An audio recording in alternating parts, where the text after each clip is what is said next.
देखिए, election commission से मैं पूछता हूँ, आपका अपना ऑर्डर है कल का, आपका आरओ का ऑर्डर है, और कल की आज नोटिफिकेशन आया लेकिन कल की तारीख में आ गया।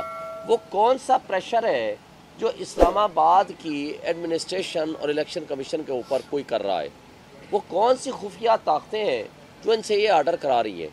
और अगर आप में इतनी जुर्रत नहीं है कि आप अपने ऑर्डर को एग्जीक्यूट करा सकें, इम्प्लीमेंट करा सकें, और सिर्फ 3 हलकों का, इस्लामाबाद के 3 हलकों का, जहां डकैती सरेआम होती हुई नज़र आ रही है, ये मेरी कॉन्स्टिट्यूंसी है, सुप्रीम कोर्ट, हाई कोर्ट, ये सारे इदारे और इलेक्शन कमीशन, इसमें अगर आप इंसाफ करके ट्रांसपेरेंट इलेक्शन नहीं करा सकते तो मुझे बता दें, पूरे पाकिस्तान में जो कुछ हो रहा है, ये फिर आप इस्तीफ़ा दे दें। यहाँ बिलियंस ऑफ रुपीज़ आपने लगाए, बिलियंस ऑफ रुपीज़, ये जो अरबों खरबों रुपए आपने लगाए सिलेक्शन कराने के लिए या कैंडिडेट्स ने लगाए, कम से कम ये बच जाता। आप एक नोटिफिकेशन सरकार रियासत से मंगवाते, वो नोटिफिकेशन कर देते कि आज के बाद आपका ये हमने हुक्मरान बना दिया, हम मान लेते सब कुछ। चूँकि आइन तो है नहीं, कानून तो है नहीं, निज़ाम इंसाफ तो है नहीं, जमहूरियत तो है नहीं, लेकिन मैं इनसे पूछता हूँ कि अगर ये सब कुछ आपने करना था तो खुदा के लिए ये इलेक्शन का ड्रामा और जमहूरियत के नाम पे तमाशा क्यों किया? ये तमाशा बंद कर दें, और इसकी सारी जिम्मेदारी मुंसिफ आज़म सुप्रीम कोर्ट पे भी आती है। उन्होंने जब कहा कि ये रिटर्निंग ऑफिसर, ये DRO फरिश्ते हैं, इन्हीं से ही इलेक्शन होगा, मैं उनसे कहता हूँ कि जब इनसे इलेक्शन कराया है तो उस इलेक्शन का रिज़ल्ट तो पूछ लें कि हो क्या रहा है, वो कर क्या रहे हैं।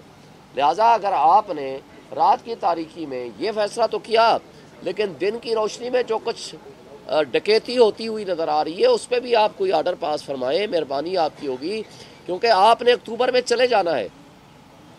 इस 25 करोड़ आवाम का मुकदमा आपकी अदालत में और आपकी ज़मीर के सामने सारी ज़िंदगी आपको दुख देता रहेगा। मैं ये कहता हूँ कि आज भी आपके लिए वक्त है, तारीख़ को दुरुस्त कर लें।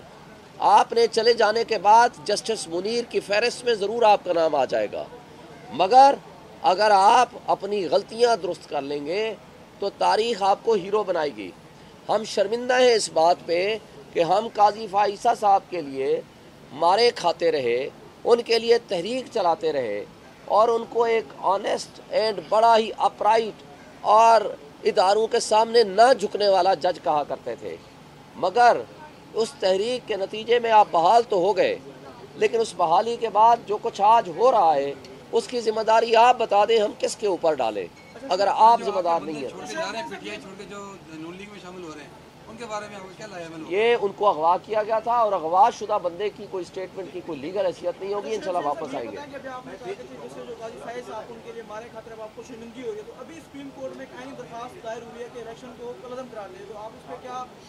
पैगाम देंगे?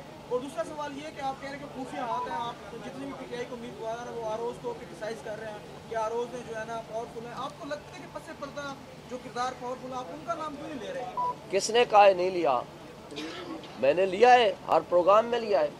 पसे पर्दा हाथों के बगैर रिटर्निंग अफसर या ये जो कठपुतली बने हैं, कठपुतली जो MNAs बनाने की कोशिश हो रही है, उन कठपुतलियों की हैसियत क्या है?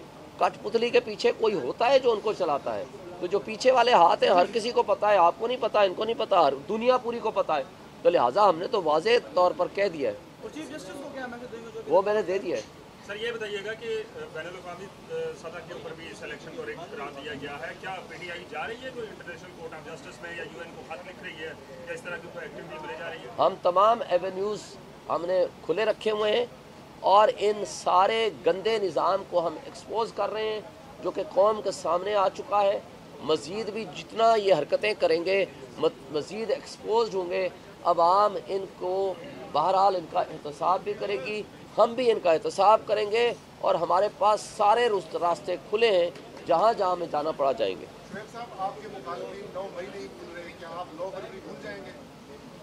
जिन्होंने 9 मई का ड्रामा रचाया था वही 9 मई के खालिक हैं, 9 फरवरी के खालिक हैं। 9 मई और 9 फरवरी के खालिक एक ही पार्टी है, एक ही इदारा है, और एक ही कठपुतली लोग हैं।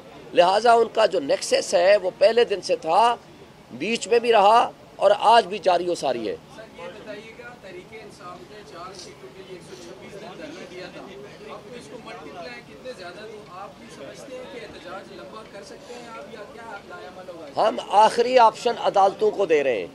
हमें उम्मीद है कि अदालतें जो थोड़ी बहुत इज्जत बाकी है, वो लोगों के हुकूक के ज़ामिन हैं, वो लोगों के हुकूक की हिफाजत करेंगे। अगर वो भी नहीं कर पाएंगे तो अगला लाहेमल आपको बताएंगे। शुक्रिया।